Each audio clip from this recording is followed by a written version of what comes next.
we're going to attempt to have the Ron is on now, Anthony. Ron Swan, I see, just came on. Okay. Terrence is here too. Morning. Good Morning, Terrence. Hey, Terrence.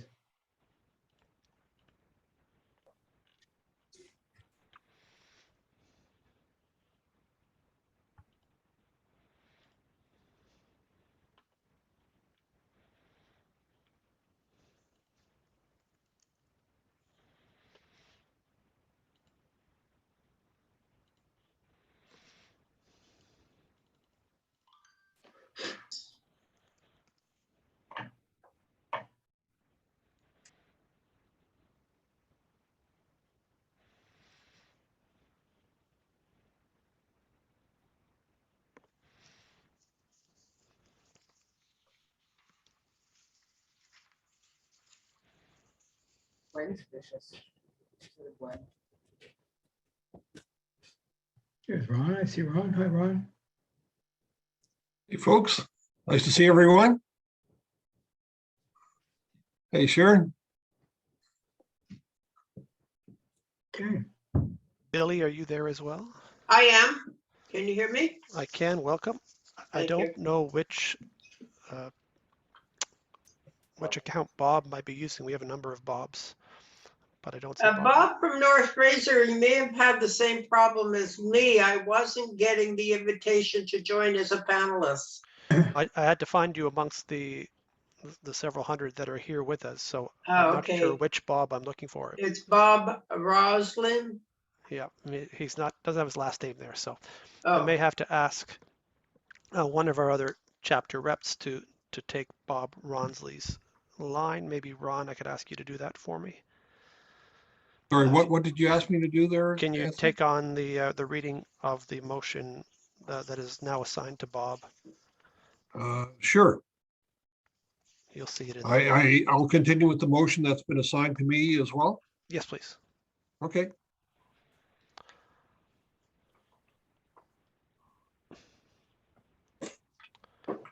Okay, well, good morning and good afternoon to everyone. My name is Anthony Quinn. I'm the Chief Community and Benefits Officer at CARP.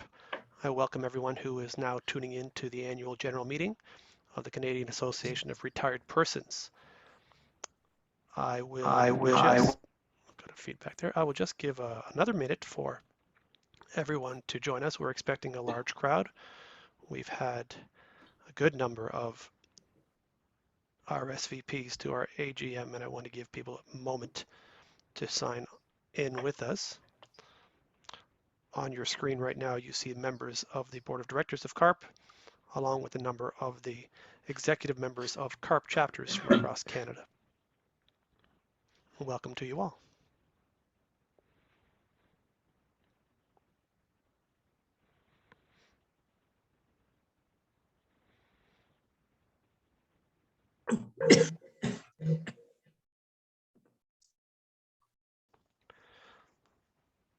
So seeing that we have everyone from the Board of Directors here, I will now call the meeting to order. Good morning. My name is Anthony Quinn, and I'm the Chief Community and Benefits Officer of the Canadian Association of Retired Persons. Excuse me. Moses Neimer, the President and Chairman of the Board, has asked me to assume the role of Chair and to conduct the business of the meeting today. Due to the restrictions placed on all of us as a result of the COVID-19 pandemic, and in accordance with the recommendations of Corporations Canada, and in compliance with the Not-for-Profit Corporations Act and our own National Bylaw Number 1, we are holding this meeting virtually once again this year. And while this format does present challenges, it also provides us the opportunity to welcome a much larger in-person audience, albeit virtually, to our AGM. We presently have close to 500 people joining us online, and that's a much larger number than we were able to host in an in-person general meeting in a confined space here in Toronto. So we welcome all of our members from across the country who are able to join us here today. And I suspect that all future AGMs will offer some sort of availability for our members to participate virtually. The audited financial statements and the minutes from last year's annual general meeting were shared with members by an email link and remain available on our website homepage. I have also posted that link in the top of this chat window here in Zoom, and you can review them there if you have not yet had the opportunity already. For those of you online today, you will have the opportunity to vote on the motions presented today using the poll function in the toolbar at the bottom of your Zoom video conference screen. At the time of the motion, you're welcome to vote in favor, to oppose, or you may abstain. We will allow a few minutes for each member to cast their vote for each motion, and I will announce if the motion is carried or if the motion fails. You're welcome to type a question for the board of directors in the chat window at the bottom of your screen. For those of you who have general questions for the board of directors or for CARP executive, we will have some time to take your questions following the business portion of the meeting. Please do enter your questions into the chat function and I will bring them forward to the meeting assembled. A reminder that according to our bylaws, members, non-members, directors, and the public accountant of the corporation are entitled to be present at the meeting of the members. However, only those members entitled to vote at the members' meeting according to the provisions of the Act, articles, and bylaws are entitled to cast a vote. Any violation would be in contravention of the Federal Not-for-Profit Corporations Act. In other words, if you are not a CARP member in good standing today, you are not eligible to vote. And I now call the meeting to order. We have 528 CARP members in good standing present in the Zoom meeting and 2,530 members participating and represented by proxy. As such, we have a quorum of the members of the corporation present, and I declare the meeting properly constituted for the transaction of business. Among the CARP members present, I want to acknowledge the current members of the CARP Board of Directors in attendance, who are currently visible on your screen, and I want to thank them for their work on behalf of our association during the last fiscal year.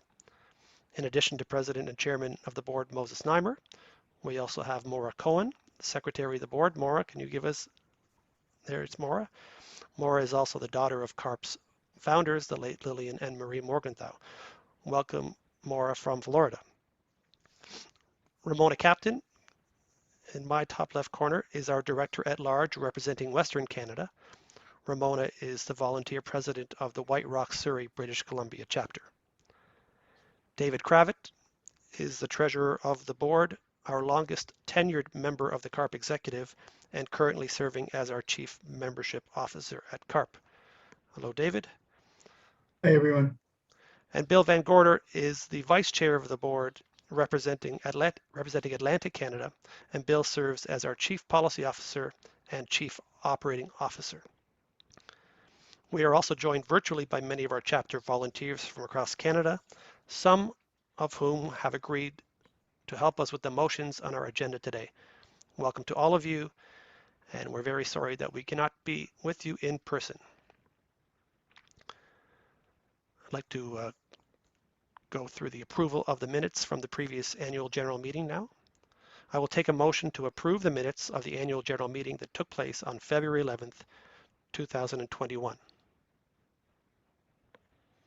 Anthony, it's Ron Swan, CARP Nova Scotia chapter, and I move that the minutes of the annual general meeting dated February 11th, 2021 be accepted and the reading of the said minutes at the AGM be dispensed with. Thank you, Ron. Do I have a seconder for that motion? Donalda McKaysey, CARP Nova Scotia chapter. I second that motion. Thank you, Donalda. There is a motion before the membership to approve the minutes of the annual general meeting on February 11th, 2021, and that the reading of said minutes be dispensed with. Any discussion?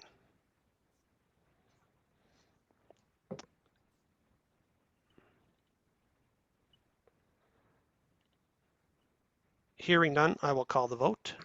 Please look on your screen for the upcoming poll for motion number 1. Please vote in favor, opposed, or abstain. And I will give a short period of time for everyone to cast their votes. We're now up to 560 participants.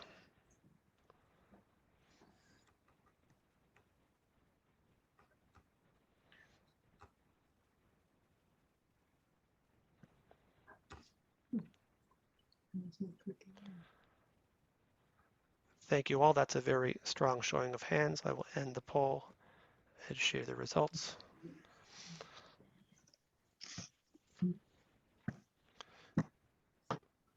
And that motion carries. Thank you very much all.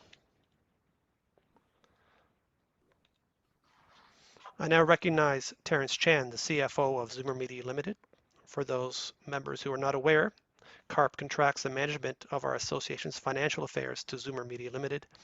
Mr. Chan, the floor is yours. Thank you, Mr. Chair. I present the financial statements for the fiscal year ended August 31st, 2021, followed by the auditor's report.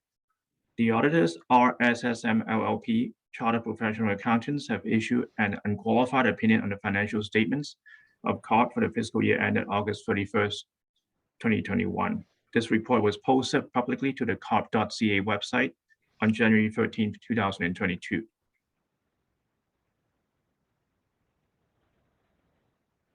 Does any member have questions or require clarification related specifically to the financial statements or the auditor's report? And I will just go back to gallery. I'll remind everyone there'll be a chance for general questions following the business portion of the meeting.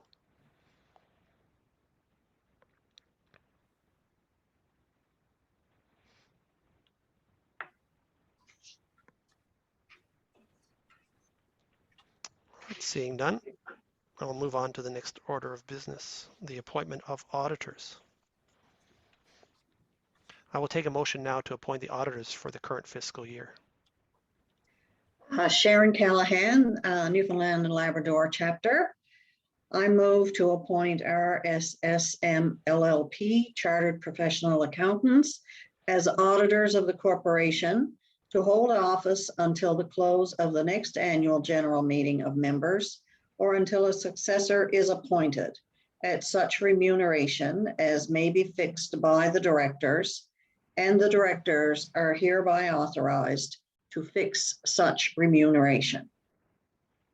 Thank you, Sharon. Is there a seconder for that motion? Gwen Kavanaugh, I second that motion. Thank you, Gwen, from the Barrie, Ontario CARP chapter. There is a motion before the membership. Any discussion?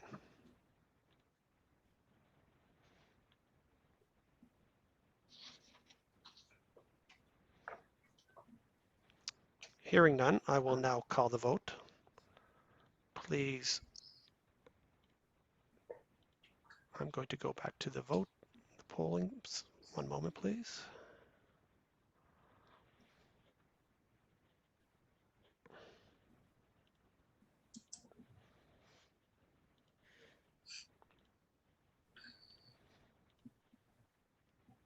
And I'm launching the poll now for the appointment of auditors.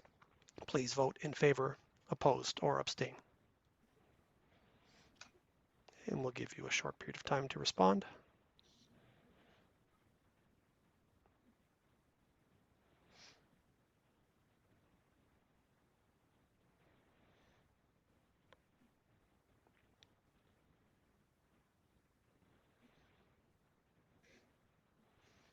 And we now have over 70% participated and showing the majority in favor.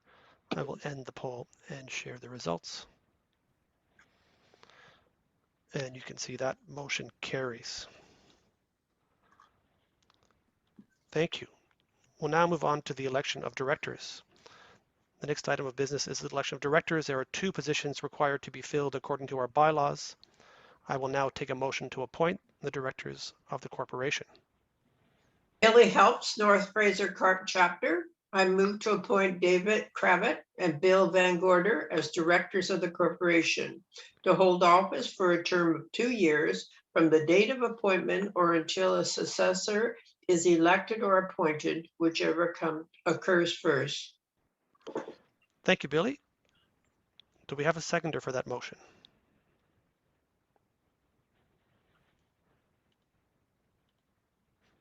I think, Ron, you're going to second that. I see you. Can you unmute, please?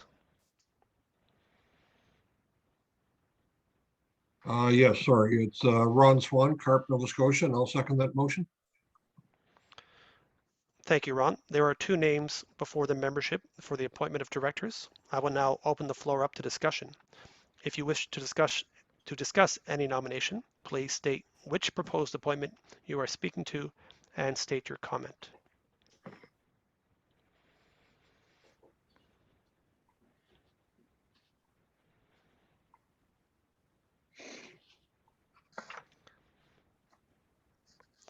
Someone's asked that I repeat the names. The names before you are David Kravitz and Bill Van Gorder to be appointed for a 2-year term from the date of appointment or until a successor is appointed. And with that, I will now launch the next poll.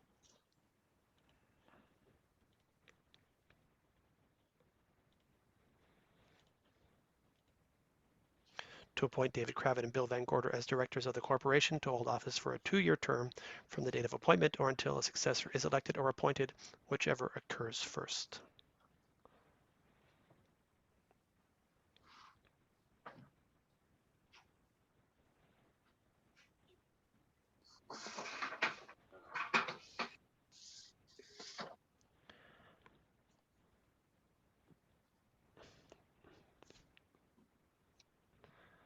Thank you all. With over 70% responding, I will share the results. And that motion carries. David Kravitz and Bill Van Gorder are appointed to the board of directors for a term of 2 years. I will now take a motion to approve the acts of all the directors and officers of the corporation for the past year.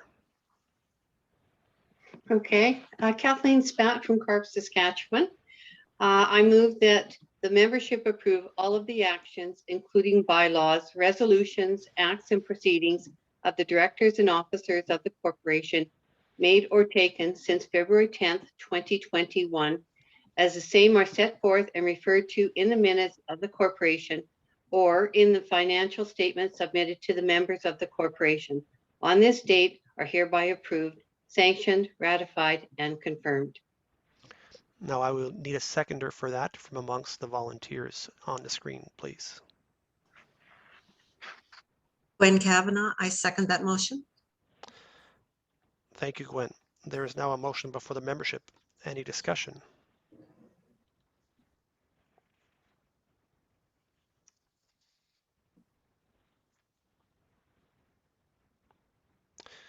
Hearing none, I will call the vote.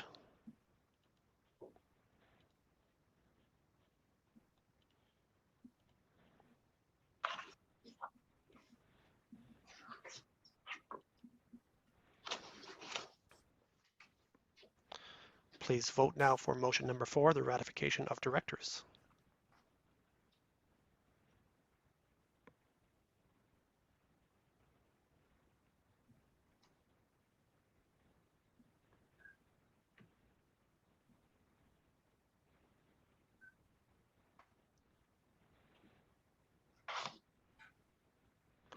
And that is over 70% of members have voted. I will end the poll and share the results. And that motion also carries. This concludes the scheduled business of the annual general meeting. I will now open the floor to any new or other business any member of the corporation may have.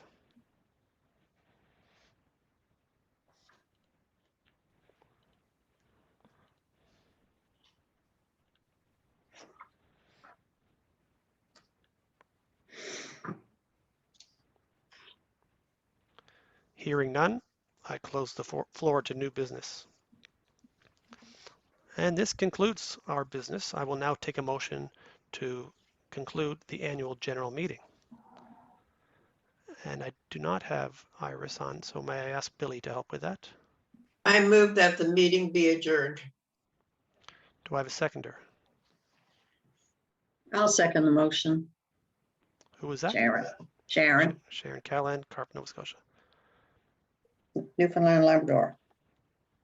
Pardon me, yes, thank you. Ron will adopt her anytime.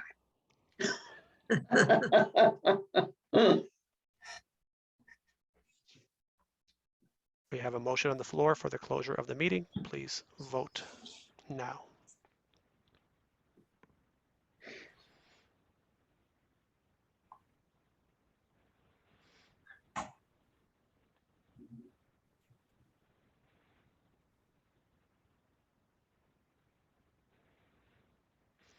We're now up to 598 participants in attendance, and we have 70% of people have participated in this poll. I will share the results, and that motion passes. The AGM is concluded.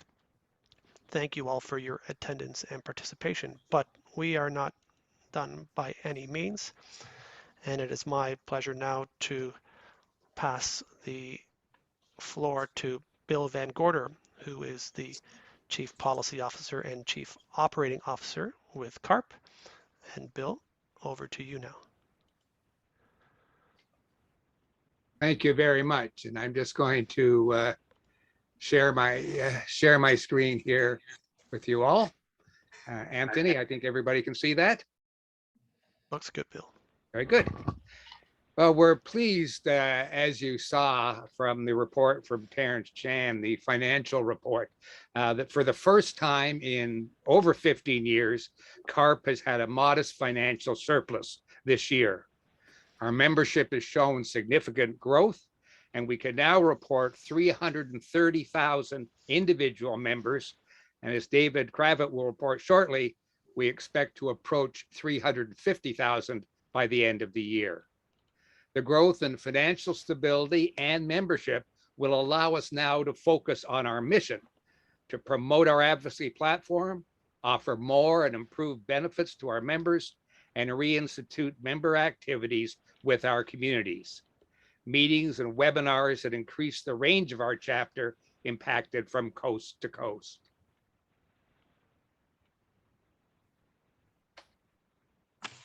I now want to turn to briefly giving you an overview of our advocacy platform for the coming year.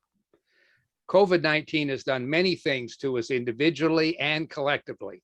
Perhaps the biggest lesson from the pandemic is the importance of a well-run health system that not only meets our everyday needs, but can rise to unexpected challenges.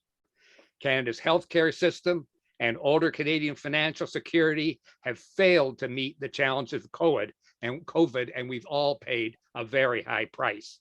And we continue to pay as healthcare struggles to catch up with the hundreds and thousands of postponed surgeries, tests, and procedures, including those for lethal diseases such as cancer.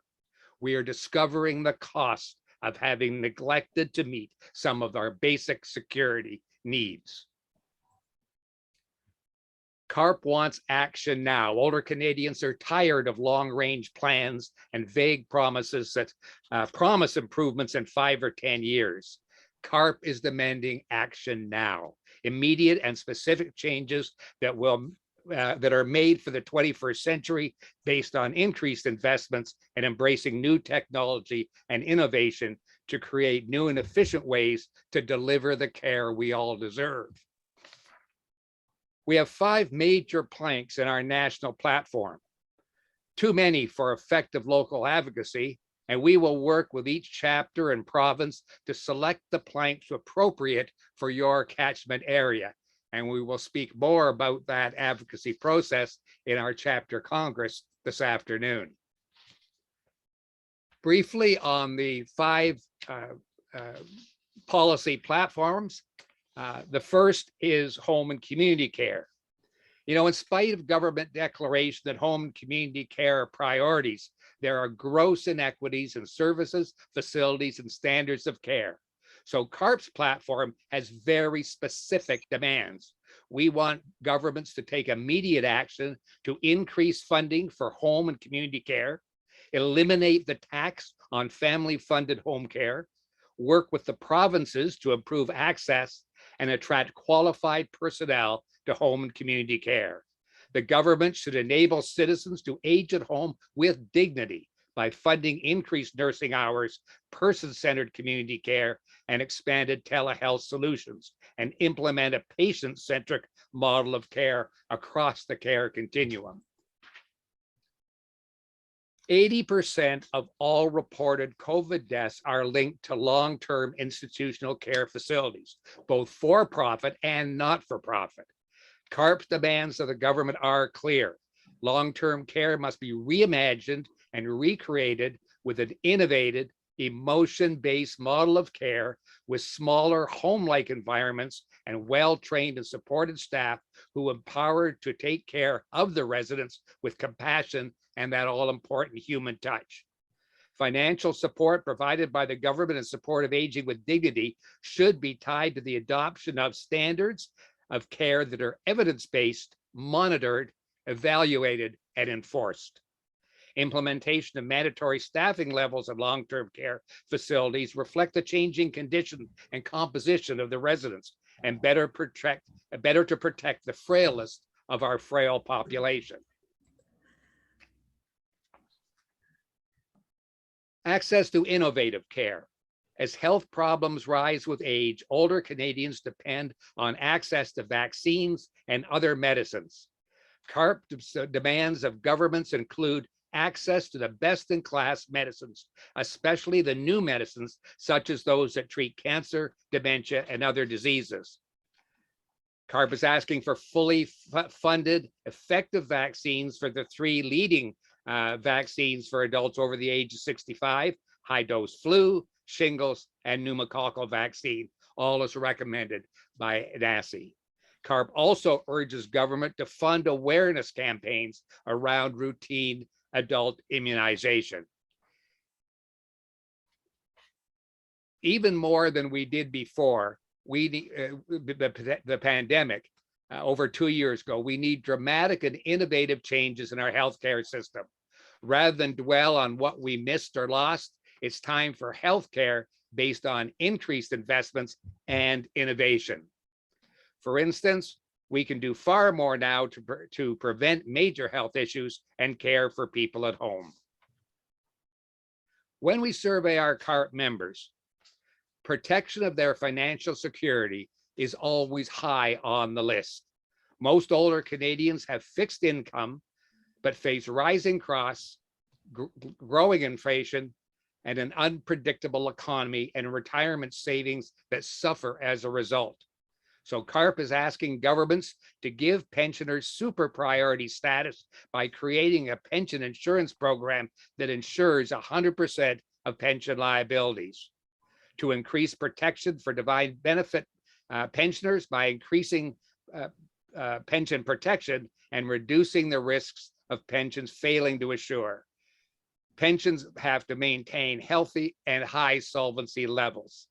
And finally, we want them to identify specific legislative and regulatory changes to prevent pension defaults. All right, I skipped one. I will go back.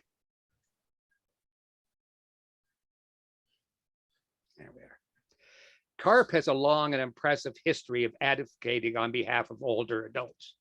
Many want to play an active part in their own health and in aging as well as possible.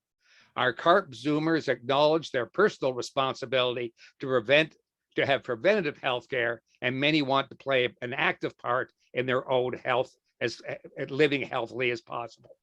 For that reason, CARP is not only urging our own members to take steps to assure their own health, but also to help older Canadians look after their own health by promoting, resourcing, financing, and supporting local fitness activities for older adults. Government should allocate public health dollars to support older adult fitness, create a fitness activity tax, and mandate local recreation departments to focus more on older adult activities. Let's aim higher for the healthcare we deserve. COVID has exposed the high cost of mediocrity in our system. It's time for a rebuild with a new approach to old programs. As we know from history, major disasters are an impetus for important changes because they expose the fallacies of sacred cows. After the disaster of COVID, we have a unique opportunity to make new investments, the ones that are needed to build the healthcare system Canadians want, need, and can afford. We want action now, immediate and specific changes based on increased investments and embracing new technologies to create new and efficient ways to deliver the healthcare we deserve. Now it's your turn to join us in demanding action now. Thank you.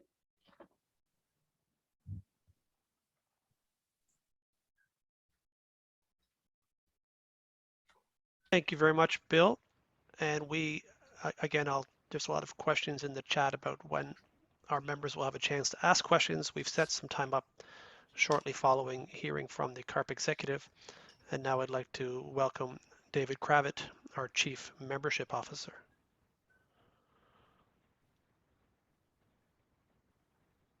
Thank you, Anthony. Hello, everybody, and thanks for joining. I hope you can see my screen. I've shared it. Can everybody see membership report? Yep. Looks good, David. Yep. Okay. So I will be quick. We had a very eventful year last year, and we're busy this year, and I'm going to touch on some of the highlights. First of all, we were able to reverse a serious 3-year decline in membership transactions. That's how we measure the effectiveness of our marketing plan. How many transactions, how many people joined, how many people renewed. As you can see, down from 121,000 to 103 to 99, 3 years in a row, 2018, 19, 20, down, down, down, back up to 114 last year. So a very strong year of growth in both new members. The new, which is the blue thing, went from 63 to 43 to 38, and then now back up to 44. And the renew, which is this brown bar, went from 58,000 to 59 to 60, basically flat up to 70. So much stronger renewal, which reflects our goal of engaging people more, because obviously if I can get you more active and involved, and the chapters are so critical there, then you're more likely to renew your membership, as opposed to you joined, you never heard from us again until you got your renewal letter. And that's not a recipe for success. So we're working very hard on increasing member engagement. This year, our results are flat through January, which was a little bit expected because most of our biggest marketing efforts kick in the second half, which I will review, but I'm not unhappy with where we're sitting. One of the keys to our growth of memberships is a very strong group membership program. I've presented this to the chapter chairs before, and I'm going to remind them of it again today. It's a very simple program. You're a not-for-profit. You may be a school, you may be a hospital board, you may be a theater group, you may be a seniors club, you may be a retirement residence, and we will enable you to offer your audience, they could be donors, subscribers, members, whatever the right noun is, depending on your organization, you can offer them a free 1-year trial membership. So far, we've got such a wide range, ranging from the Newfoundland Labrador Medical Association, Canoe, radio station FM here in Ontario, Gardens of Haliburton, which is a seniors residence. And this is an example. It's all customized. You send out the message to your members with our help. There's a link in the message. They click on the link, they join for free. They get a welcome email from us. We take over at that point, and we're responsible for renewing those memberships. So there's no real operational burden on our partner. We have a large number of prospects that we're working on now, including I put 3 S's in Mississauga. I'm always doing that. Mississauga Seniors Council, Ontario Federation of Snowmobile Clubs, Canadian Institute of Financial Planning, Lumino Health, Hospitals of Regina Foundation, Unifor, the big union, various Toronto arts groups through our classical radio station, Balmoral Village, and Global Hospitality, which is a network of retirement homes. So it can cover every type of organization. And we really are looking to our chapters to be a vital link in that, and teeing us up, lining us up with local not-for-profit groups that can help us. So that's a big part of our plan. We also have a very aggressive schedule of flash sales. We have one running right now for Valentine's Day. And these are limited half-price offers, and we have a whole calendar for the year based on long weekends, whether it's Labor Day, Mother's Day, Father's Day, all the logical holidays where you would expect a sale event.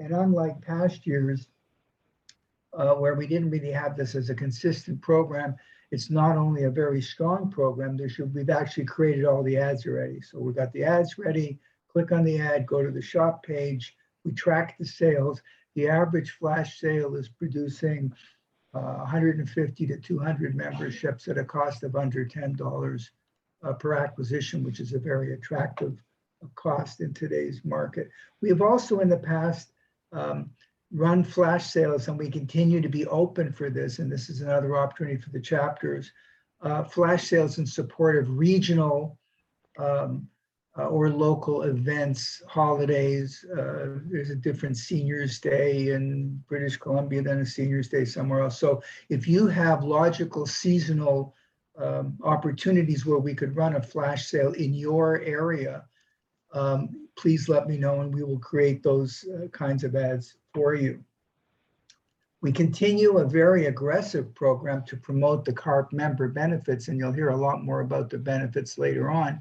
But we run an ad in every issue of Zoomer magazine and an On the Bay magazine. We're on radio and TV, and we're always highlighting additional benefits that we're adding. And as you can see, we're rotating our different partners through this under the banner of money you didn't know you had. And that banner, Find Money You Didn't Know You Had, could just as easily sit on any chapter's homepage with just local benefit partners, either national ones that are in your locality or local ones that are only in your locality. So this creative approach, this graphics approach is available to you.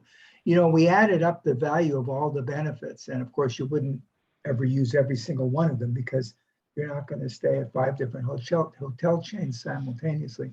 But if you do add them all up, there's a face value of over $10,000 worth of discounts and value-added offers. So it's a very powerful platform, and people don't realize how much they can save. So we're pounding this out. And the reason I know it's working is that, especially in Ontario, Southern Ontario, where we have radio, the amount of signups we're getting to the Join Now button on the CARP website is dramatically higher. It's almost double last year. And that speaks to the fact that you may see a commercial. Well, it's really a national phenomenon.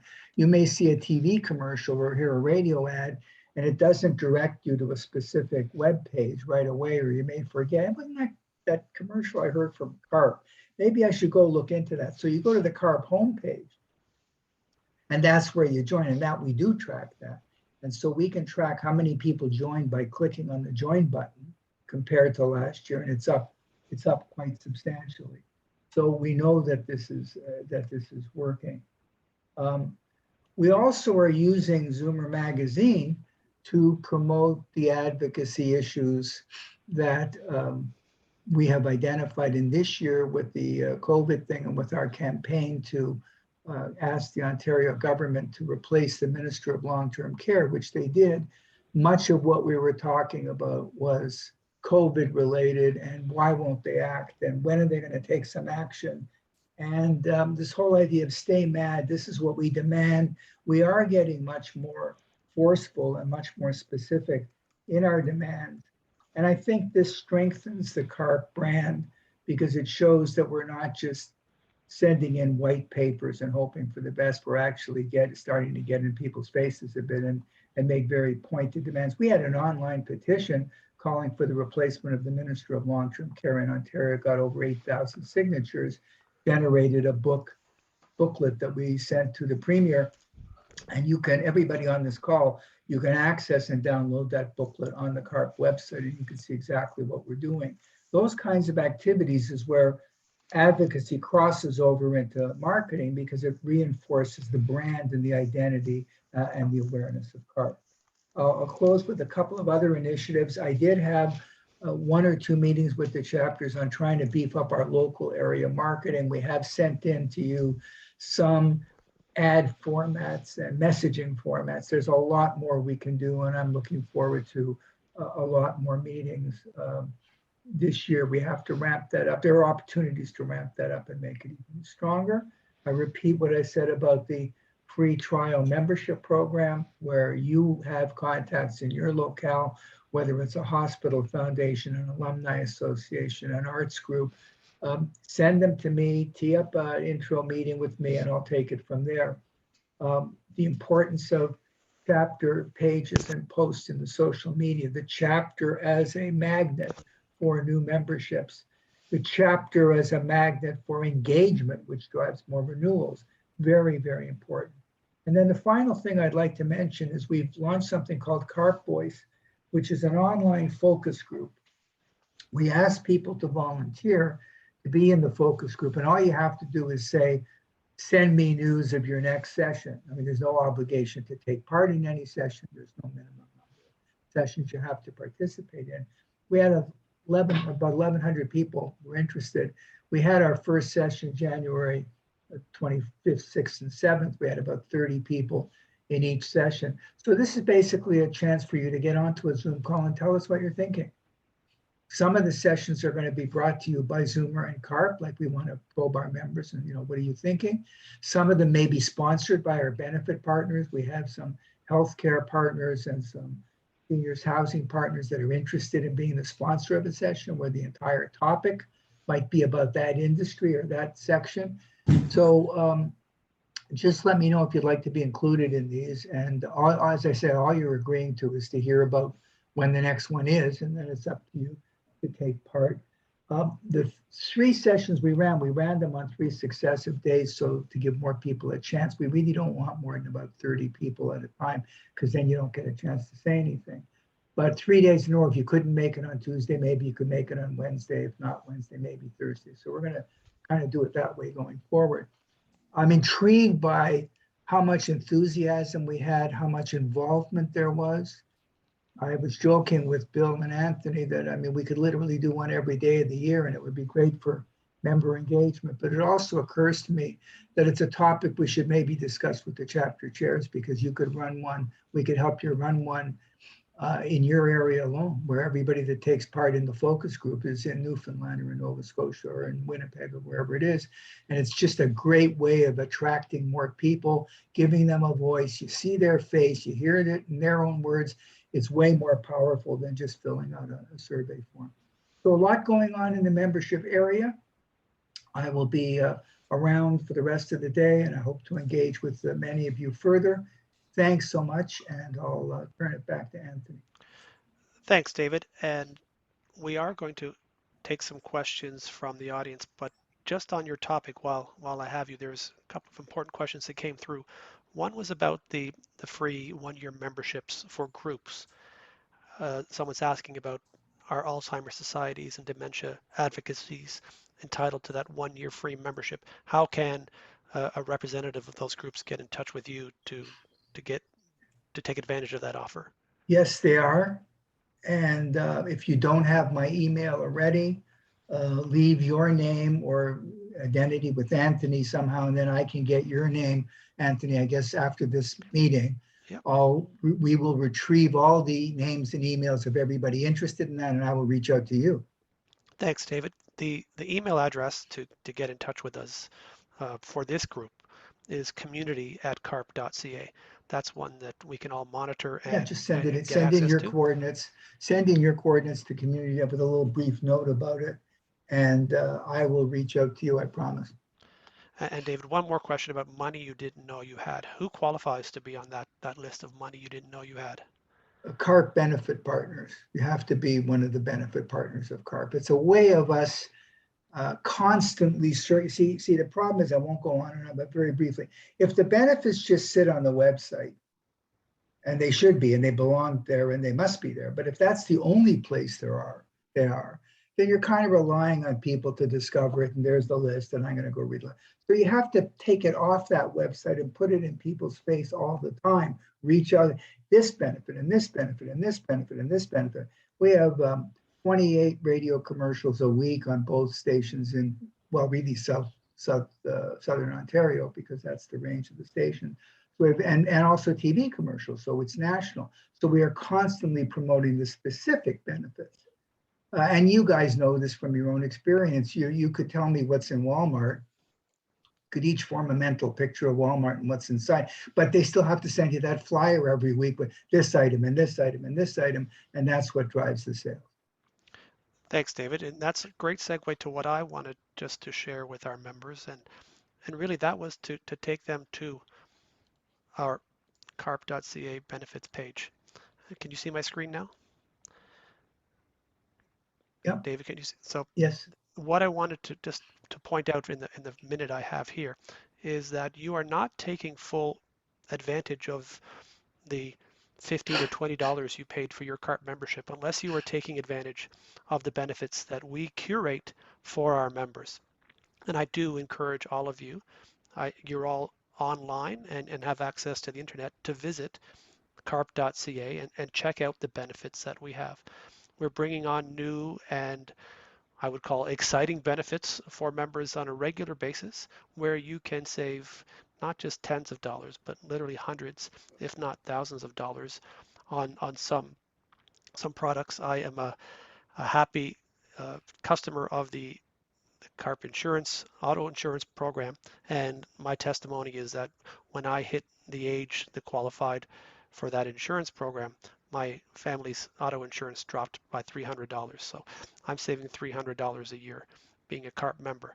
And when you visit the CARP benefits page, you will see an update on our benefit partners from pharmacy to retirement living with Revera. So a new partner, Revera, can offer $2,000 as a move-in bonus if you're thinking about living in a Revera retirement residence. Home Equity Bank, if you're interested in a reverse mortgage, saves you $250 on the appraisal fee. Hearing Life for the best care in audio. Iris for vision. A new partner, Optican by Heritage, which are delivering innovative medicines in the medical cannabis side. So I'm a little bit over time, but I do want to get to your questions. But please take note now, visit carp.ca.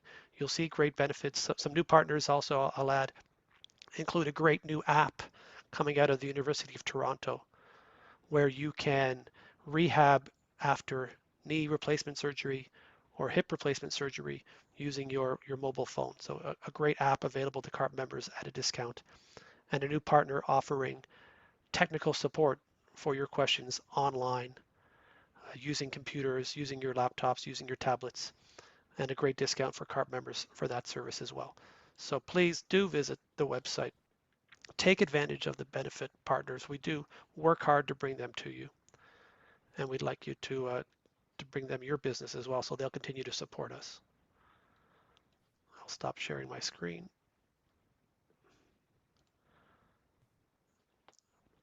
And we're back. So I'm going to go to a gallery view again. And this is a point where I'm going to go through the chat and pass on some of the questions that we're seeing in the chat function to the members of the CARP executive and the board of directors. And Bill, if you've been looking through, was there a question that caught your eye right away as I'm pulling my screen up? Well, there were a few questions were laced around additional areas of concern, especially in long-term care and home and community care.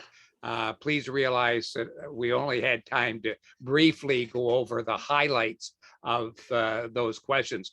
There were no issues that were raised either in financial security questions or in healthcare that aren't being dealt with and are part of the CARP advocacy policy platform for next year. Thank you. And a number of the questions during the business portion of the meeting were regarding the format of the AGM, and we're very excited to have 649 of you join us. But we did follow the bylaws of the corporation in the meeting, as well as trying to accommodate a virtual presence as we're not able to meet in person. So that is the standard of our bylaws, as well as doing our best to include everyone during the virtual meeting as well. So everyone voted in the polls, and we had the proxy votes counted as well. So that, I hope that answers your questions about the format of the business meeting. And there were some people who would join for the very first time to our AGM, so I'm glad they were able to come in as well.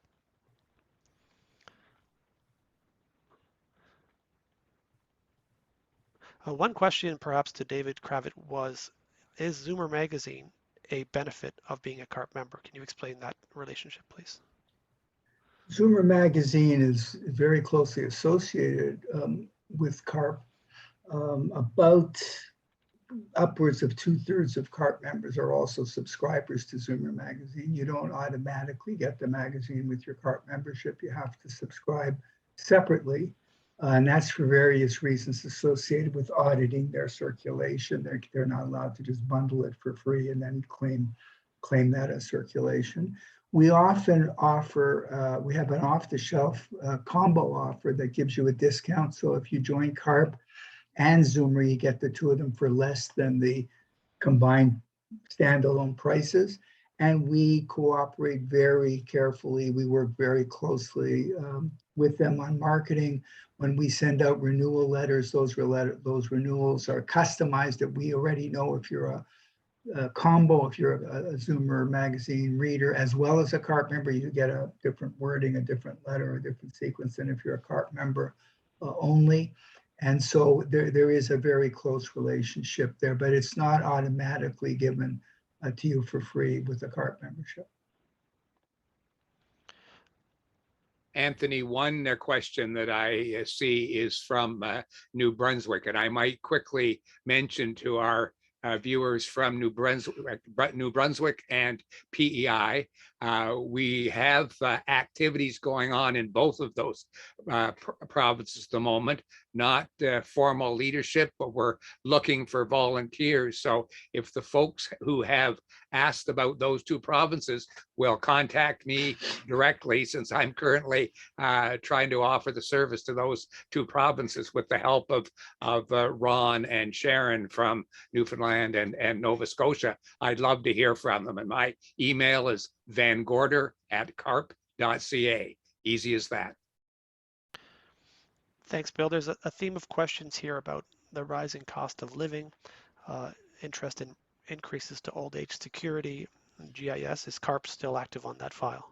Very active on that file. In fact, we're currently hoping we're on the short list to appear before the Finance Committee in Ottawa to make a major presentation on those issues. There's no question that older Canadians across the country feel they've been really left out by the kind of financial supports that have been available to other Canadians for the last 2 years. The increases in pensions and old age security are minimal.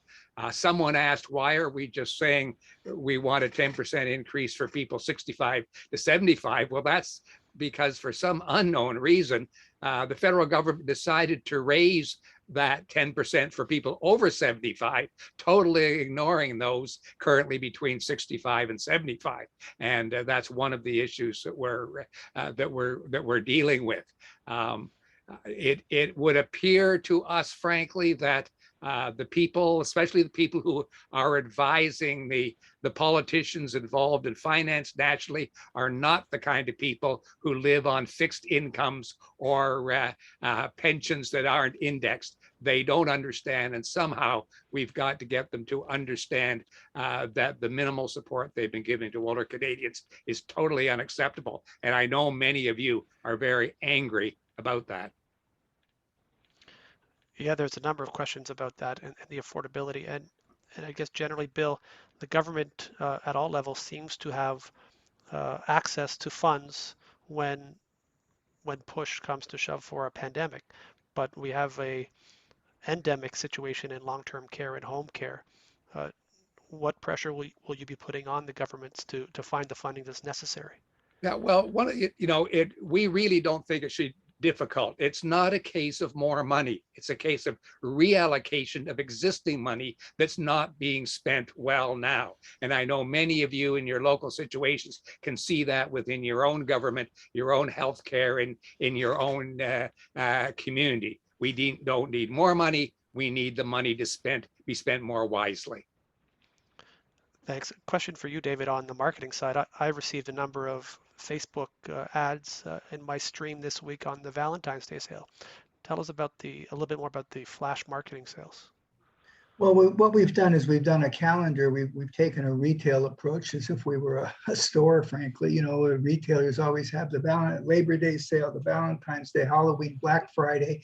We went through the entire calendar of the year and picked all of those traditional retail holiday events and made sure we have everyone covered.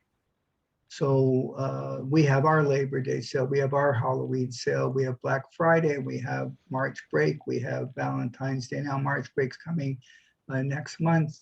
We're going to have Mother's Day in May, Father's Day, Canada Day, Seniors Day, Grandparents Day, every single holiday that makes sense, because the market kind of doesn't mind seeing a big discount. Then you don't want to make that discount available 365 days a year, because people, you know, hey, I just paid you $19.95 to join CARP, and now here it is at half price. But people do, they've been conditioned through their shopping as consumers to expect crazy discounts at these, you know, holiday weekends and again, Black Friday. And so if we're there with our offer, it doesn't weaken the price value. It's a kind of a short-term thing. Hurry, act now, and it does bring in, it reliably brings in, you know, a good number of members. We're not spending a fortune on it, but it's bringing. We look at the cost per sign up, and it's under $10, and I'll do that all day long. Thanks, David. And Bill, just looking at the time, we're expecting our keynote speaker shortly. One question about long-term care ownership, public versus private versus municipal. What is CARP thinking regards to who should be providing long-term care services across Canada? CARP believes that long-term care services should be provided by those who can offer them best, who can offer them in a person-centered way, caring for our frail older relatives who need it. We know of many very good examples of for-profit, not-for-profit, and municipal delivering of those problems. We also know that many of those same areas, municipal, government-supported, and not-for-profit and for-profit, all have had major difficulties during COVID. What we want is the best care available in the best way it can be offered, and not get into that circular argument of whether or not profit or nonprofit is the difference. What the difference is quality care. Thanks, Bill. I'm just trying to get in touch with the Premier's office to make sure that they're on schedule. One moment.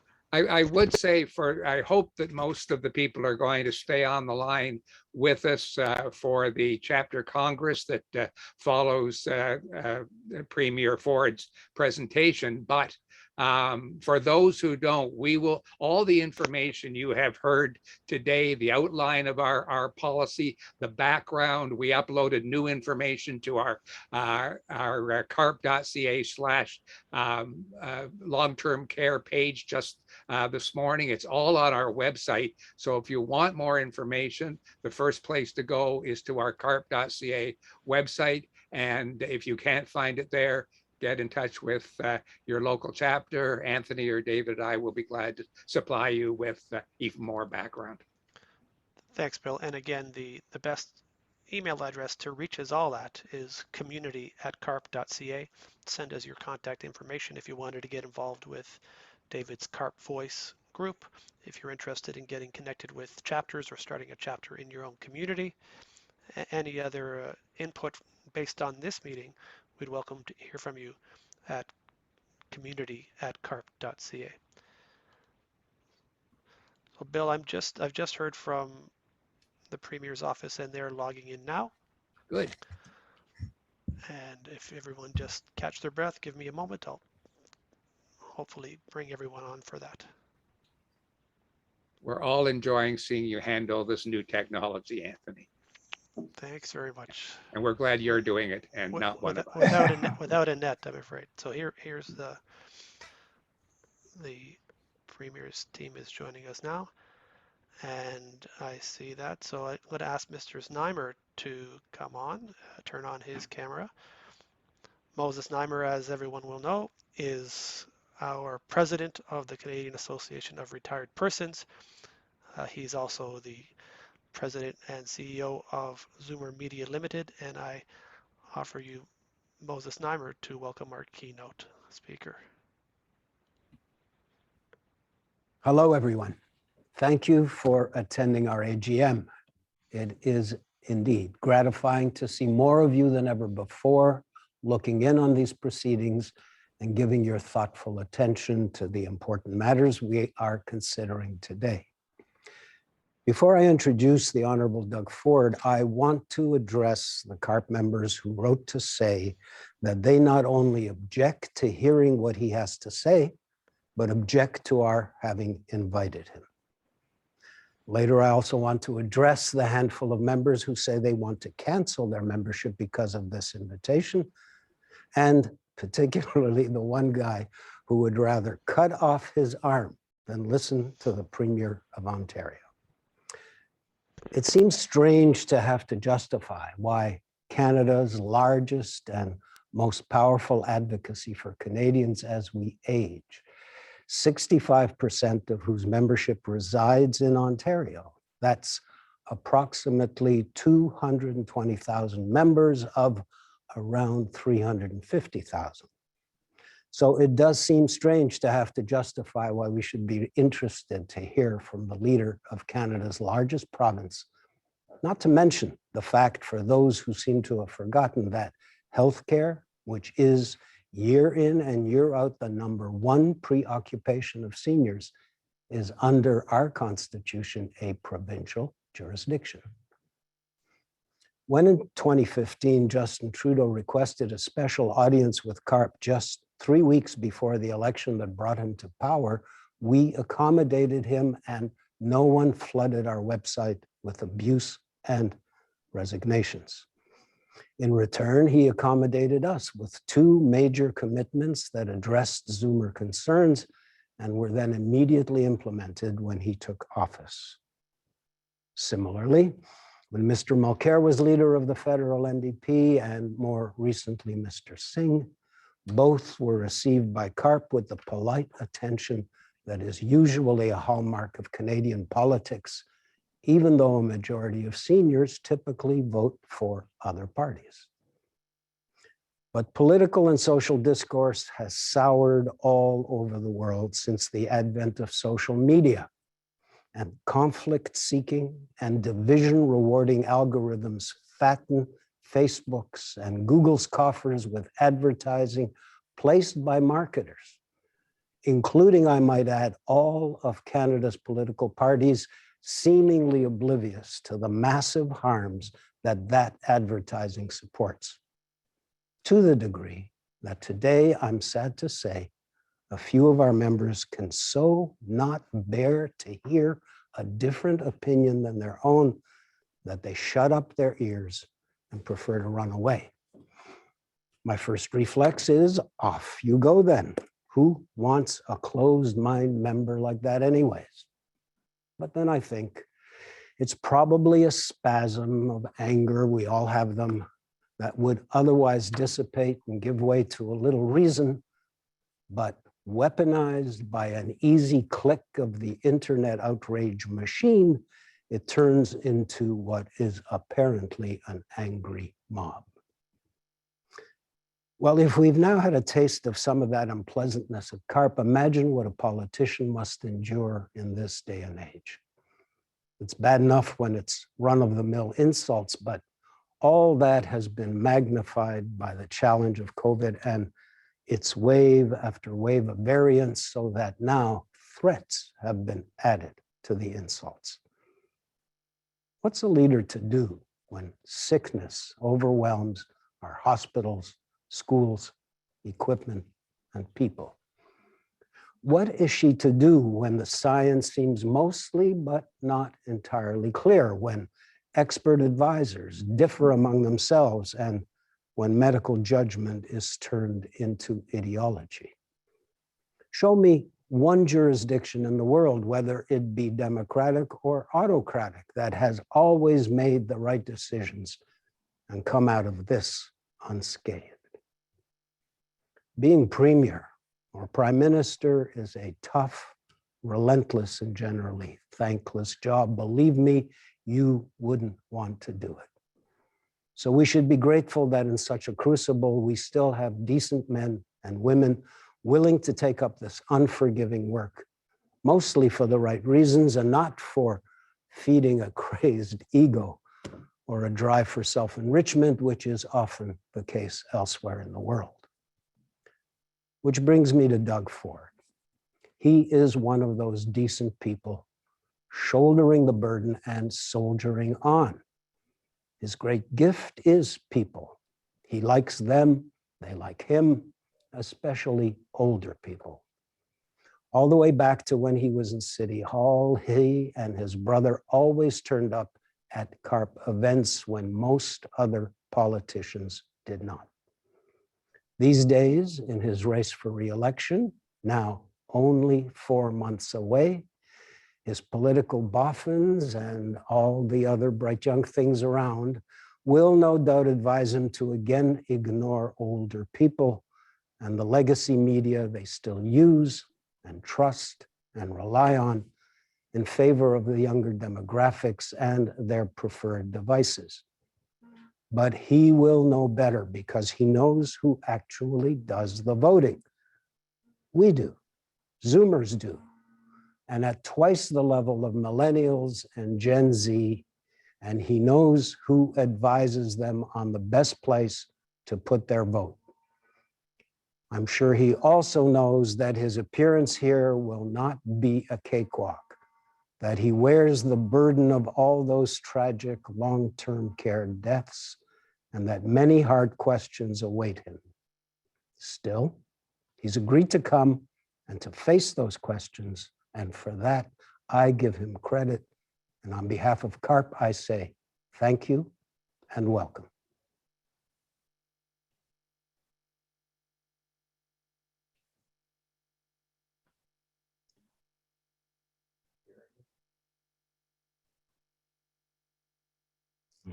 Okay.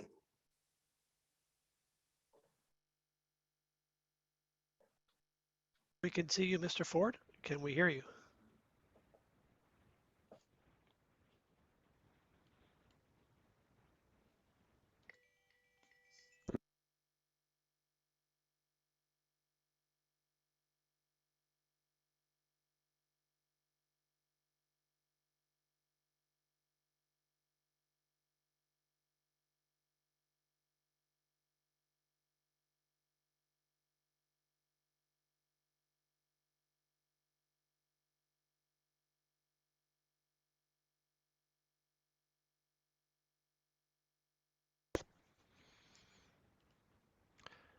So I've just spoken to Mr. Ford's group, and they're logging on and logging off and logging back on again. So we'll have them right back shortly.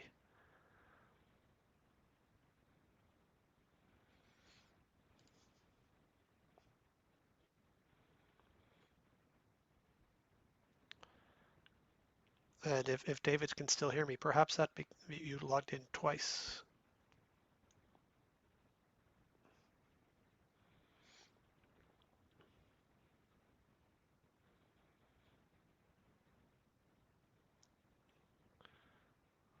Mr. Premier, are you there? I'm back again, and I There he apologize, is. Moses. You cut off right at the last few minutes and couldn't hear you. But if we're ready to go, I'm ready to go. Please go right ahead, sir. Well, first of all, Moses, I want to thank you, and I want to apologize. Some people feel that way, that they don't want to come on.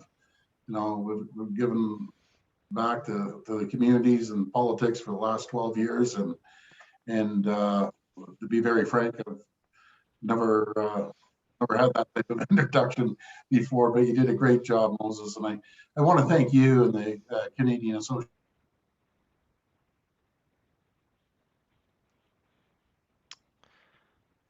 David, in the Premier's office, we've just lost the Premier again, unfortunately.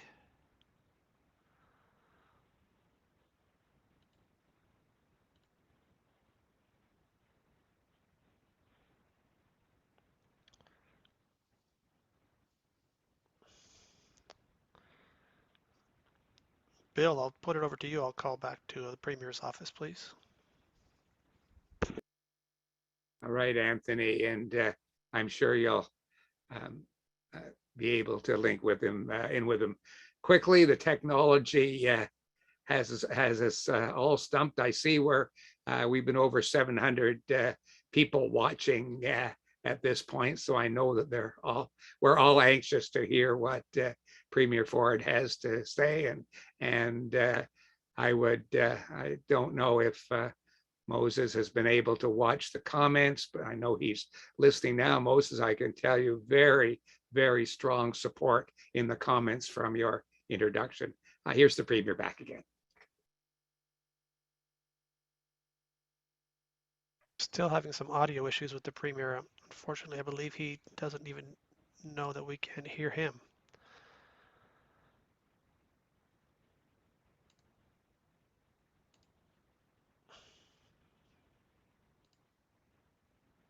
So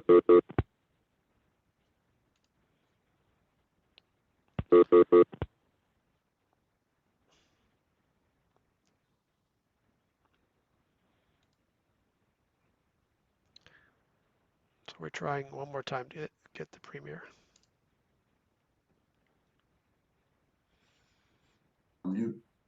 Mr. Premier, we haven't heard anything you've said, unfortunately, since you thanked Moses for his remarks. So I apologize, and we welcome you back.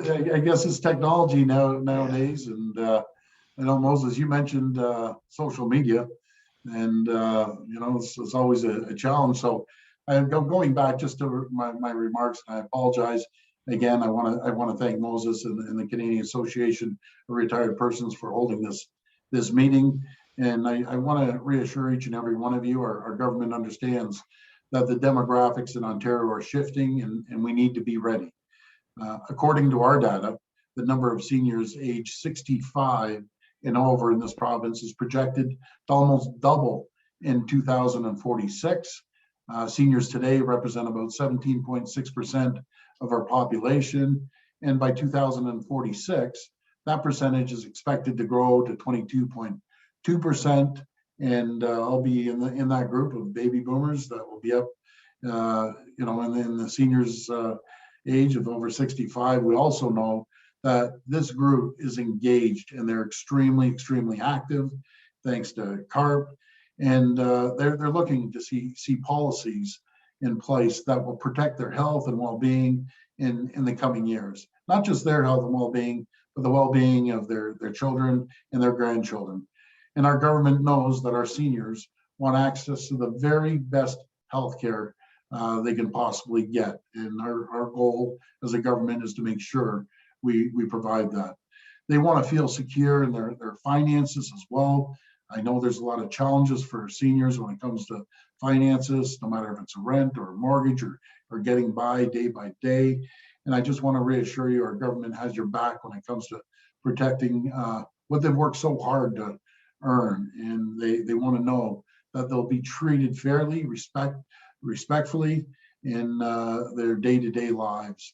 And I can tell you again, I just want to tell you that I'm very, very grateful to be here with members of CARP and all ears today.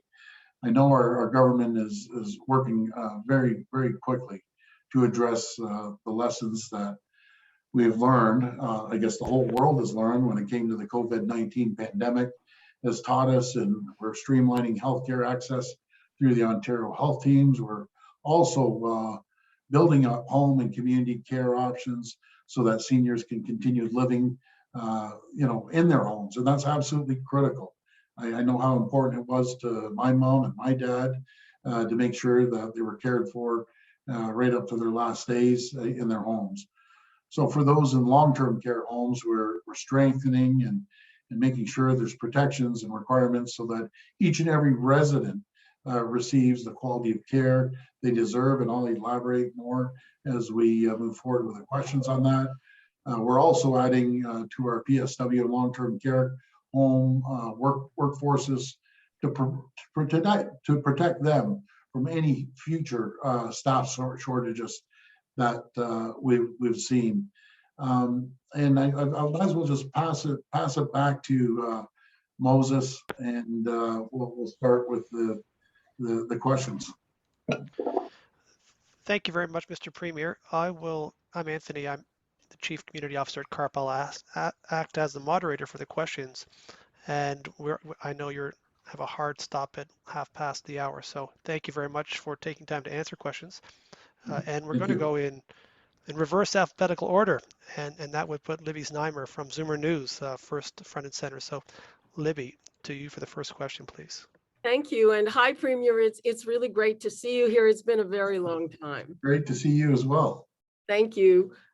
Premier, we're very familiar with your commitments in long-term care. Every week we hear announcements like 128 new beds in Mississauga, $100 million over 4 years for 2,000 nurses. What I'm hoping you can tell us is about the other side of the equation. How big is the problem that you're trying to address in dollars and cents and in human terms? So for instance, we know that 317 homes have to be rebuilt. Many of them won't be able to do that on the land they now occupy. Real estate's through the roof. There's inflation, supply chain. The staffing problem is even worse. How many do we really need? How many can you get? So again, how big is the problem you're taking on and how much is solvable? Well, Libby, I'm going to try my very best not to be political, but I do have to answer that question. We inherited an absolute nightmare, not just from the previous government, from decades and decades and decades of governments ignoring long-term care. I spoke to a gentleman that worked with Bill Davis, and that was many years ago, and said we had problems back then. Just to put this into perspective, in 8 years, the previous government created 600 beds, 607 to be exact.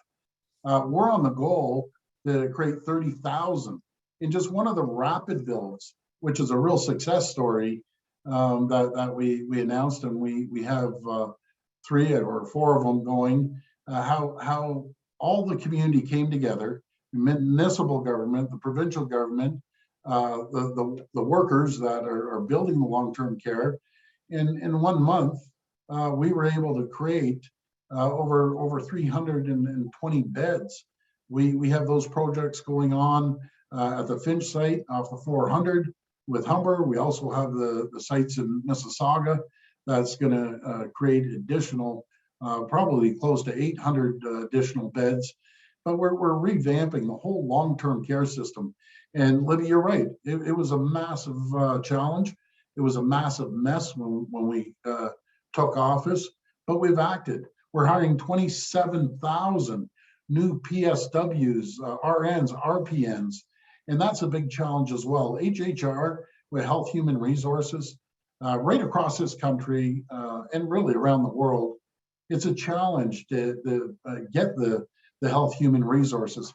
The easy part is to go out and build a brand new long-term care home that we have dozens and dozens are being built as we speak right now. The infrastructure is not the problem. The problem is making sure that we have the proper staffing levels there. We're the only jurisdiction in North America that has put out the 4 hours of care, which is absolutely critical. And we're blazing a new trail when it comes to minimum of 4 hours of care for each patient. And we're just going to continue working with the industry and with folks like yourself to come up with better ideas, to come up with better ways of making sure we focus on the patient. And that is absolutely critical. And we're going to continue doing this. Is there still a lot of work, Libby? Yes, there's still a tremendous amount of work. Have we come miles? We've come miles compared to the day we took office, and the challenges, and there's no secret, and the challenges we faced throughout the pandemic.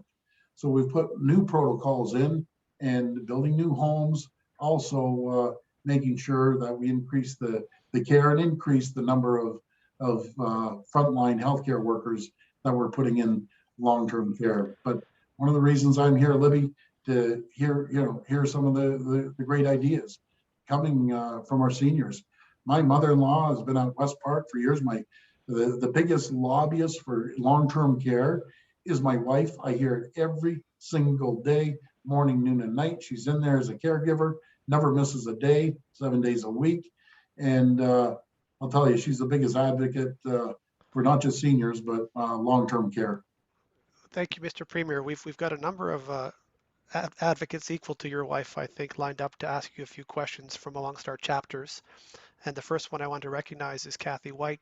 She represents the Ottawa CARP chapter, and she's a former executive director of the Alzheimer's Society of Ottawa. Kathy, over to you. Hi. Unmute yourself, Kathy. Yes, thank you. Good afternoon, Mr. Premier. Hi, Kathy.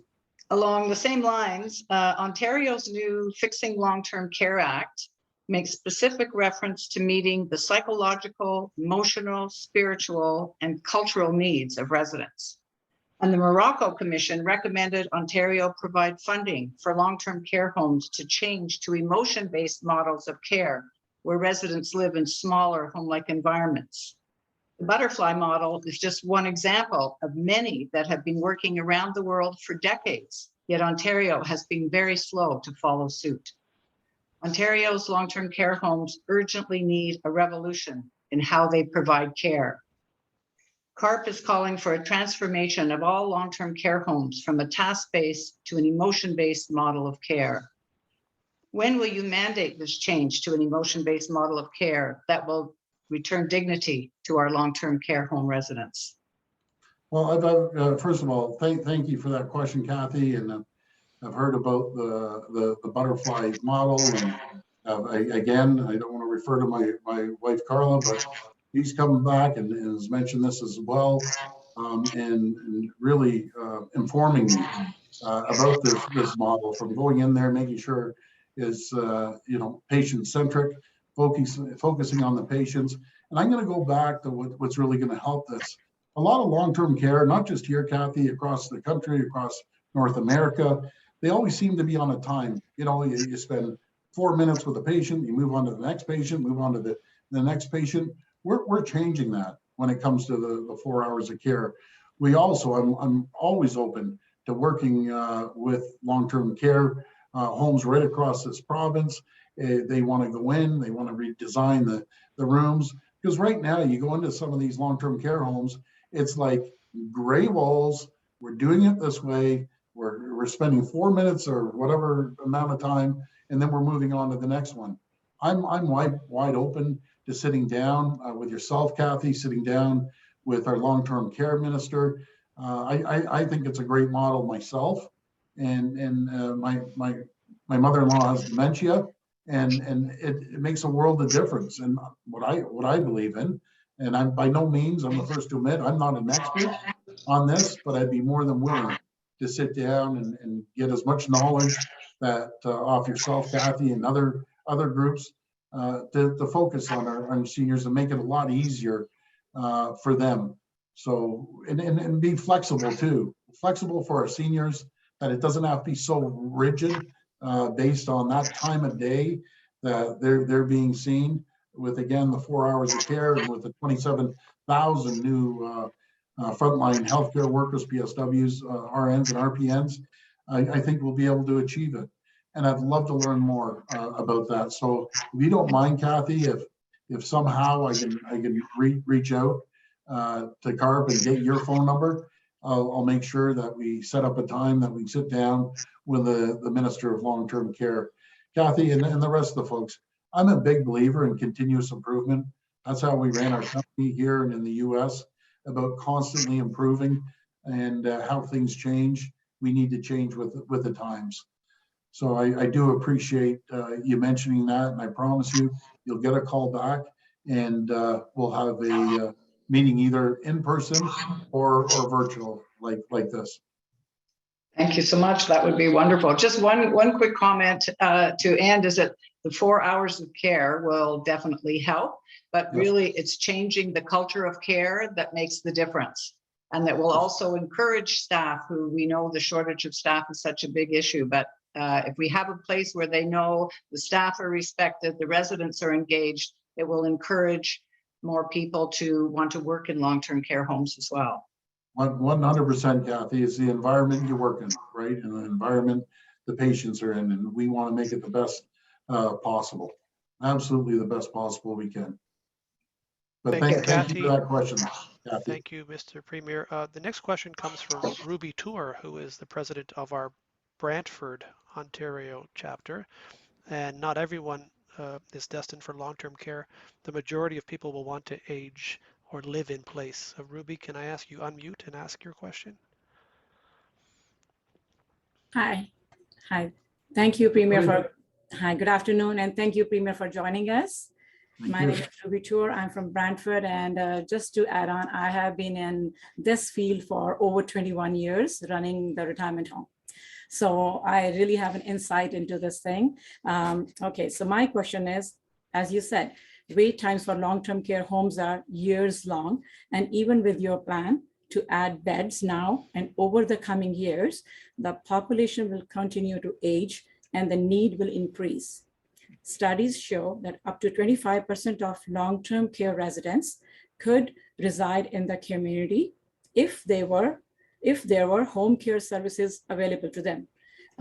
CARP believes that significant increase in home care will reduce the need for long-term care beds, take some of the strain off the long-term care system at reduced care costs, and allow people to remain in their homes as they age, which is a universal preference for older Canadians. What will your government do right now and in the future to help seniors live in place? Thank you. Well, first of all, Ruby, thanks for the question. And before I answer your question, I just want to tell you, you ever need help or support, you have a real all-star MPP, Will Boma, that represents you out there. By all means, he'd be more than willing to come by and say hello and hear of anything that you may need. Now while our government, as I mentioned before, has made historic, and I say historic, and I please look up the stats on how much was spent prior and the changes compared to what we're spending now. So even though we've made historic investments in long-term care and hospital centered care, as I say, we know that there's still increased demand and it continues to grow. And also to make sure that we have home care. That's one of our priorities. And I think everyone can agree that nothing's more important, if you're able to, is to stay at your home or within your community, which is absolutely critical. What we've done, Ruby, in 2021, we announced an additional investment, a historic additional investment of $548 million over 3 years to help expand home care, which is absolutely critical, and home care services, support additional staff, including the PSWs that I mentioned, and to connect patients to the services that they need.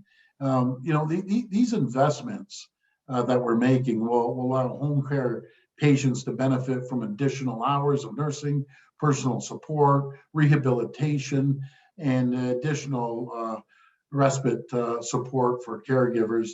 And as you're well aware of, we're also building Ontario health teams across the province, which is absolutely critical, so that every single Ontarian receives flexible, innovative, coordinated, and better integrated healthcare, either in the hospital or care at home or the patient's own home. So we expect to see even greater improvements, even more investments as we integrate home care. And again, I just got to keep refreshing people's memories. This never happened under the previous administrations. I'm sorry to keep mentioning it, but it just never happened. They were Toronto downtown centric, focused on downtown. I apologize for anyone living in downtown Toronto. I believe in taking care of them. I've lived here my whole life, but our province is a large province, and everyone, even the far northern communities, rural communities across this province, keeping in mind we're almost double the size of Texas in geographical areas, but we're making sure that we're going to cover the entire province and not just one small part of our province. So again, Ruby, thank you for your service. Thank you for everything you're doing, and anything you need, we'll be there to support you. My Mr. friends, Premier, yes. Mr. Premier, we are a national organization, and I didn't want to let you leave without hearing from a representative from across the country just on the roles of the premiers and how you interact with each other. So just a 10-second question from Ramona Captain, our board member out in White Rock, British Columbia. Hi, Ramona. Thank you, and hello, Mr. Premier. It's still morning here in British Columbia, and I got up very early just to see you. I'm formerly from Ontario. Oh, good. So my question is, if Ontario is the economic engine of the country, do you take into consideration the rest of us across Canada? What is the role of the Ontario Premier to help all Canadians get better access to the best care class? As health problems rise with age, older Canadians depend on access to vaccines and other medicines. How can you help us to access innovative medicines, especially new medicines such as those that treat cancer, dementia, and other diseases? And can you nudge our Premier in BC to follow Ontario's lead in access to the high-dose flu shot and the shingles vaccine? Well, first of all, Ramona, thank you for the question. I'm going to start off by telling everyone about our relationship. Right across the province, all 13 premiers that represent provinces and territories have really bonded from the day I got elected, and we've had a few changes with premiers, but we've all been on the same page. We're all singing off the same song sheet. We talk, we talk frequently. Just in the last 2 days, I've talked to all the premiers, probably twice this short week already. But it doesn't matter when it comes to the premiers what political stripe we're from. I personally like John Horgan, and I'd be more than happy to nudge him. And I just talked to him yesterday as well. But there's one thing that we're all united on, is the Ontario healthcare, or we call it the CHT, Canadian Health Transfers. It's just totally unfair. And it's been going on, by the way, for decades. This is not just about the federal government. It's about the previous federal government and the previous federal government that has not given us our fair share of healthcare. I'll give you an example. For the most part across the country, and I'll give you an example of Ontario, and it's very similar across the country. So the federal government is paying 22% of our healthcare versus the provinces are picking up 78%. Even large provinces like Ontario or Quebec cannot sustain the spending and the billions and billions of dollars we've put in just over the last few years. We're all working collaboratively together and really pushing the federal government to come to the table to make sure that they put a increase right away of the CHG from 22% to 35%, which represents an immediate injection of $28 billion. If we want to take care of our seniors, take care of long-term care, take care of the hospitals and hire more nurses, it's just not feasible for any province, no matter how big or how small it is, to move forward and continue investing at the rate that we're investing, which is pretty staggering, the amount of money that everyone is spending. But again, we're working collaboratively together on all fronts, and I'm just so proud of the job that all the premiers have done when it came to this pandemic. We share ideas, we talk about issues on a weekly basis, by the way, and private phone calls back and forth as well. So that's one of the areas that I think is really positive for the country, and also talking about flu vaccines and then shingle vaccines. That flu vaccines are fully funded for anyone, at least in our province, 65 and over, according to NACI, but all vaccines offered by the provinces help protect against the flu or protect against shingles. And we also look at the supply chain on distribution issues, working on fixing that as well, and also focusing on high risk settings. But make no mistake about it, we share the best practices amongst each other. They heard about the 4 hour of care that Ontario is leading the country, leading North America in, and they're working to bring 4 hours of care per patient in their provinces as well. As much as we may have had challenges, and we've all had challenges, there's a lot of things that Ontario is out in front of other regions in North America when it comes to long-term care especially. And I know there's always room for improvement everywhere. I have to apologize. I have another meeting I got to jump on, and I know my staff is jumping up and down behind the screen saying, we got to go, we got to go. I sincerely apologize for that. I want to thank each and every one of you for allowing me to come on today. And I just want to tell you, I won't spare one single penny, as I've said throughout the pandemic, when it comes to making sure we keep our seniors and our province safe. And when it comes to healthcare, making sure that we have a robust economy, because without a healthy population, we don't have an economy.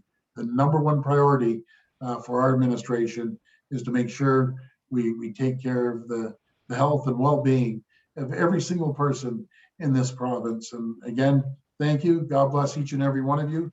If I could ever support you, please feel free to reach out to my office, or feel free to reach out to your local MPP, and they'll be there to support you.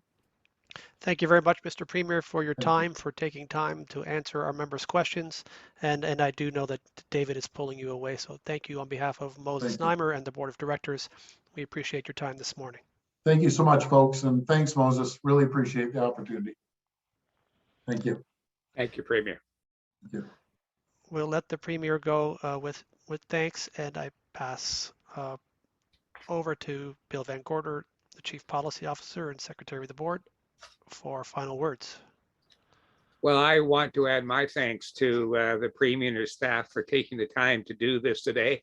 It's been insightful. He made a number of very interesting suggestions, comments, and offers.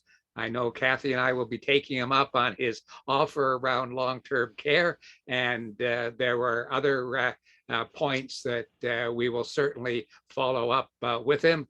And as I'm sure he well knows, we will continue to hold him and his government's feet to the fire in terms of following through on some very positive things that he said today. And we will do our best to make sure that they all come to fruition. As we've just heard from the Premier, there are important elections coming up in Ontario this year, also Quebec, and very important changes have to be made. You heard earlier of CARP's plans, so I want to encourage everyone today to join us with your membership, with getting your family and friends to join, with your engagement in our chapter activity, to advocate for those who are looking for your vote and get involved with your local CARP chapters. As some of you have heard me say many times, people like Moses and I can speak from national all we like about what we think should happen. But it's only when you as a local voter talk to your local representative, your local elected official or candidate, that they really listen. Remember, their number one job is to get reelected, and that's why they listen to you. So we need you to be advocating through your local chapter. You'll be hearing more from us in the coming weeks leading up to the elections, as well as on the ongoing federal issues that we're bringing to the attention of the health minister, the finance minister, the seniors minister, even the prime minister himself. So today, after a short comfort break, We're going to continue with our chapter Congress. And it's an important opportunity for our leaders and any members who want to join us from across the country to discuss our plans and goals for the coming year. We'll be discussing our advocacy plans in more detail, hearing about some of our new partners, sponsors, and benefits, learning about the offerings that David has well named money you didn't know you have. And we'll discuss our upcoming webinar plans, chapter meetings, and this new age of combining in-person meetings with online meetings. And we'll talk about how chapters and national can support each other. So we hope all of you will continue to join us after this short break. Anthony? Thank you very much, Bill. This meeting has been recorded and we will be sharing it with all of you on our website in the not too distant future. And I do encourage all of our chapter volunteers to regroup back here at 2 p.m. where we will start our Congress. And for those of you who may be interested in becoming CARP volunteers, you're invited to listen in, find out what we're doing on the ground in your local communities, and perhaps you would soon be helping out your chapters as a volunteer as well. So that's it for now. Everyone can log off or join back on. I'll leave the conversation going. We'll be taking all of the questions that were recorded in chat and trying to answer as many as we can, and also continuing the conversation through the Carpvoice with David Kravitz in our Carpvoice panel over the year. Thanks to all. Thanks to the board members. Congratulations on those who were reelected, and thanks once again. This was our largest attended board meeting. I think I saw up to 689 participants. Maybe you saw a larger number. So thank you all, and we'll see you all again soon. We'll be back again at 2 p.m. Eastern Time. Thank you.